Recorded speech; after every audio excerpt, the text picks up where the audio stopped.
The Yosemite by John Muir. Chapter 2. Winter Storms and Spring Floods. The Bridal Veil and the Upper Yosemite Falls, on account of their height and exposure, are greatly influenced by winds. The common summer winds that come up the river canyon from the plains are seldom very strong, but the north winds do some very wild work, worrying the falls and the forests, and hanging snow banners on the comet peaks. One wild winter morning I was awakened by storm wind that was playing with the falls as if they were mere wisps of mist, and making the great pines bow and sing with glorious enthusiasm. The valley had been visited a short time before by a series of fine snowstorms, and the floor and the cliffs and all the region round about were lavishly adorned with its best winter jewelry. The air was full of fine snow dust, and pine branches, tassels, and empty cones were flying in an almost continuous flock. Soon after sunrise, when I was seeking a place safe from flying branches, I saw the lower Yosemite Fall thrashed and pulverized from top to bottom into one glorious mass of rainbow dust, while 1,000 feet above it the main upper fall was suspended on the face of the cliff in the form of an inverted bow, all silvery white and fringed with short wavering strips. Then, suddenly assailed by a tremendous blast, the whole mass of the fall was blown into thread and ribbons, and driven back over the brow of the cliff whence it came, as if denied admission to the valley. This kind of storm work was continued about 10 or 15 minutes. Then another change in the play of the huge, exulting swirls and billows and upheaving domes of the gale allowed the baffled fall to gather and arrange its tattered waters and sink down again in its place. As the day advanced, the gale gave no sign of dying. Excepting brief lulls, the valley was filled with its weariless roar, and the cloudless sky grew garish white from myriads of minute, sparkling snow spicules. In the afternoon, while I watched the upper fall from the shelter of a big pine tree, it was suddenly arrested in its descent at a point about halfway down, and was neither blown upward nor driven aside, but simply held stationary in mid-air, as if gravitation below that point in the path of its descent had ceased to act. The ponderous flood, weighing hundreds of tons, was sustained, hovering, hesitating, like a bunch of thistledown, while I counted 190. All this time the ordinary amount of water was coming over the cliff and accumulating in the air, swedging and widening and forming an irregular cone about 700 feet high, tapering to the top of the wall, the whole standing still, jesting on the invisible arm of the north wind. At length, as if commanded to go on again, scores of arrowy comets shot forth from the bottom of the suspended mass, as if escaping from separate outlets. The brow of El Capitan was decked with long snow streamers like hair. Cloud's Rest was fairly enveloped in drifting gossamer elms, and the half-dome loomed up in the garish light like a majestic living creature clad in the same gauzy wind-woven drapery, while upward currents meeting at times overhead made it smoke like a volcano. An extraordinary storm and flood. Glorious as are these rocks and waters arrayed in storm robes, or chanting rejoicing in everyday dress, they are still more glorious when rare weather conditions meet to make them sing with floods. Only once during all the years I have lived in the valley have I seen it in full flood bloom. In 1871, the early winter weather was delightful. The days all sunshine, the nights all starry and calm, calling forth fine crops of frost crystals on the pines and withered ferns and grasses for the morning sunbeams to sift through. In the afternoon of December the 16th, when I was sauntering on the meadows, I noticed a massive crimson cloud growing in solitary grandeur above the cathedral rocks, its form scarcely less striking than its color.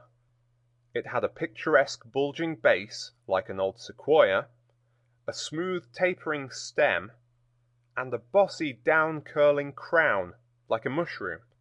All its parts were colored alike, making one mass of translucent crimson. Wondering what the meaning of that strange, lonely red cloud might be, I was up betimes next morning looking at the weather, but all seemed tranquil as yet. Towards noon, gray clouds with a loose, curly grain like bird's-eye maple began to grow, and late at night rain fell, which soon changed to snow. Next morning, the snow on the meadows was about 10 inches deep, and it was still falling in a fine, cordial storm. During the night of the 18th, heavy rain fell on the snow, but as the temperature was 34 degrees, the snow line was only a few hundred feet above the bottom of the valley, and one had only to climb a little higher than the tops of the pines to get out of the rainstorm into the snowstorm. The streams, instead of being increased in volume by the storm, were diminished, because the snow sponged up part of their waters and choked the smaller tributaries. But about midnight the temperature suddenly rose to 42 degrees, carrying the snow line far beyond the valley walls, and next morning Yosemite was rejoicing in a glorious flood.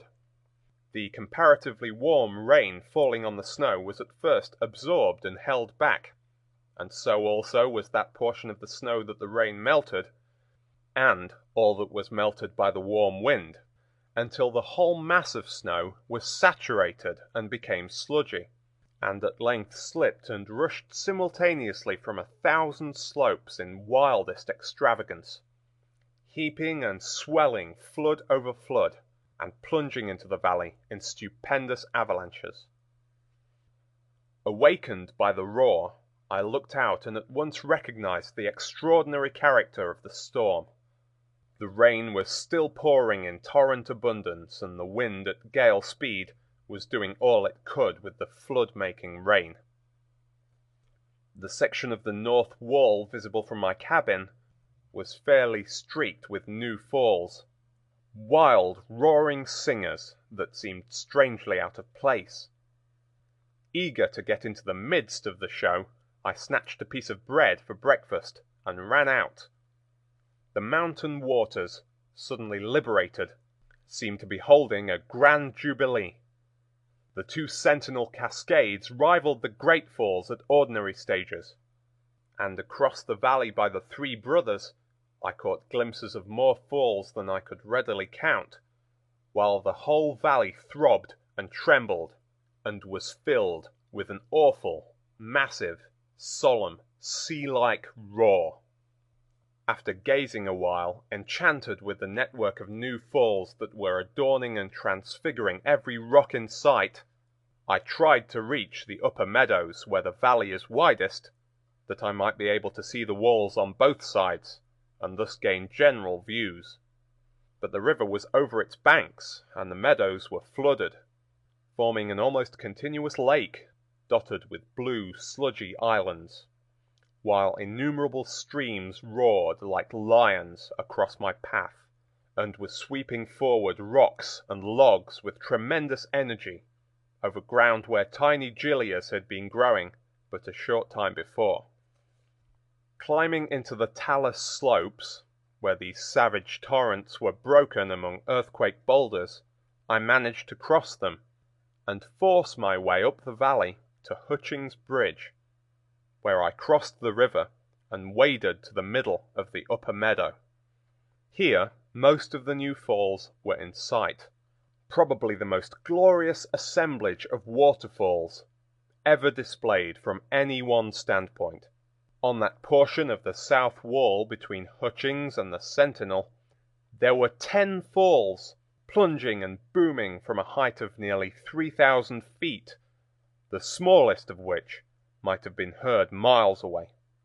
In the neighborhood of Glacier Point, There were 6 between the Three Brothers and Yosemite Fall, 9 between Yosemite and Royal Arch Falls, 10 from Washington Column to Mount Watkins, 10 on the slopes of Half Dome and Cloud's Rest, facing Mirror Lake and Tenaya Canyon, 8 on the shoulder of Half Dome, facing the valley, 3.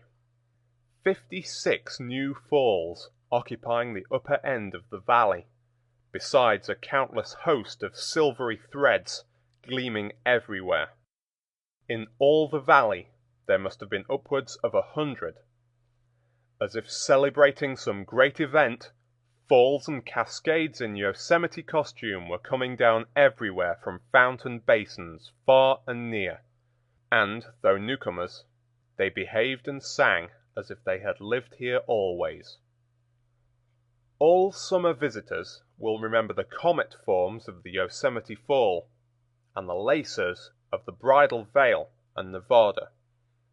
In the falls of this winter jubilee, the lace forms predominated, but there was no lack of thunder-toned comets. The lower portion of one of the Sentinel Cascades was composed of 2 main white torrents, with the space between them filled in with chained and beaded gauze of intricate pattern, through the singing threads of which the purplish-gray rock could be dimly seen. The series above Glacier Point was still more complicated in structure, displaying every form that one could imagine water might be dashed and combed and woven into. Those on the north wall between Washington Column and the Royal Arch Fall were so nearly related they formed an almost continuous sheet, and these again were but slightly separated from those about Indian Canyon. The group about the Three Brothers and El Capitan, owing to the topography and cleavage of the cliffs back of them, was more broken and irregular. The Tissiack Cascades were comparatively small, yet sufficient to give that noblest of mountain rocks a glorious voice. In the midst of all this extravagant rejoicing, the great Yosemite Fall was scarce heard until about 3 o'clock in the afternoon. Then I was startled by a sudden thundering crash, as if a rock avalanche had come to the help of the roaring waters. This was the flood wave of Yosemite Creek, which had just arrived, delayed by the distance it had to travel, and by the choking snows of its widespread fountains. Now, with volume tenfold increased beyond its springtime fullness, it took its place as leader of the glorious choir. And the winds, too, were singing in wild accord, playing on every tree and rock, surging against the huge brows and domes and outstanding battlements, deflected hither and thither, and broken into 1,000 cascading, roaring currents in the canyons, and low, bass, drumming swirls in the hollows. And these, again, reacting on the clouds, eroded immense cavernous spaces in their gray depths, and swept forward the resulting detritus in ragged trains like the moraines of glaciers. These cloud movements, in turn, published the work of the winds, giving them a visible body and enabling us to trace them. As if endowed with independent motion, a detached cloud would rise hastily to the very top of the wall, as if on some important errand, examining the faces of the cliffs, and then perhaps as suddenly descend, to sweep imposingly along the meadows, trailing its draggled fringes through the pines, fondling the waving spires with infinite gentleness, or gliding behind a grove or a single tree, bringing it into striking relief as it bowed and waved in solemn rhythm. Sometimes, as the busy clouds drooped and condensed or dissolved to misty gauze, half of the valley would be suddenly veiled, leaving here and there some lofty headland cut off from all visible connection with the walls, looming alone, dim, spectral, as if belonging to the sky. Visitors, like the new falls, come to take part in the glorious festival. Thus for 2 days and nights in measureless extravagance the storm went on, and mostly without spectators, at least of a terrestrial kind. I saw nobody out, bird, bear, squirrel, or man. Tourists had vanished months before, and the hotel people and laborers were out of sight, careful about getting cold and satisfied with views from windows. The bears, I suppose, were in their canyon boulder dens, the squirrels in their knot-hole nests, the grouse in close fir groves, and the small singers in the Indian Canyon chaparral, trying to keep warm and dry. Strange to say, I did not see even the water ouzels, though they must have greatly enjoyed the storm. This was the most sublime waterfall flood I ever saw. Clouds, winds, rocks, waters, throbbing together as one. And then to contemplate what was going on simultaneously with all this in other mountain temples. The Big Tuolumne Canyon, how the white waters and the winds were singing there. And in Hetch Hetchy Valley and the Great Kings River Yosemite, and in all the other Sierra canyons and valleys from Shasta to the southernmost fountains of the Kern. Thousands of rejoicing flood waterfalls chanting together in jubilee dress. End of chapter 2.